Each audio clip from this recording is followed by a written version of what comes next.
எங்களின் வாழ்வும் வளமும் என்று மங்காத தமிழ் என்று சங்கே முழங்கு. அனைவரையும் குக்கரிபீடியா சேனலுக்காக வரவேற்பதில் மற்றற்ற மகிழ்ச்சி அடைகிறேன். நான் உங்கள் நண்பன் மனோஜ். இன்றைக்கி நம்ம சேனலில் பார்க்க போகிறது பெப்பர் சிக்கன் மசாலா தாங்க. அதுக்கு சோம்பு, பட்டை, சீரகம், மிளகை நல்லா இளஞ்சூட்டில் வறுத்து மிக்சியில் அரைச்சி வச்சிடணும். அப்புறம் ஒரு கடாயில் எண்ணெய் ஊற்றி கடுகு, கருவேப்பிலை, வரமிளகாய், சின்ன வெங்காயம் சேர்த்து நல்லா கண்ணாடி மாதிரி வதக்க ஆரம்பிக்கணும்.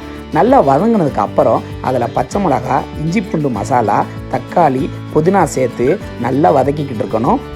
அப்புறம் அதில் 1.5 கிலோ சிக்கனோட தேவையான அளவு உப்பு, மஞ்சத்தூள், கரம் மசாலா சேர்த்து வதக்கிக்கிட்டே ஏற்கனவே மிக்சியில் அரைச்ச மசாலாவையும் சேர்த்து ஸ்லோ ஃப்ளேமில் 20 நிமிஷம் வேக வச்சு எடுக்கணும். இதில் நம்ம எந்த தண்ணியும் ஊற்றக்கூடாது.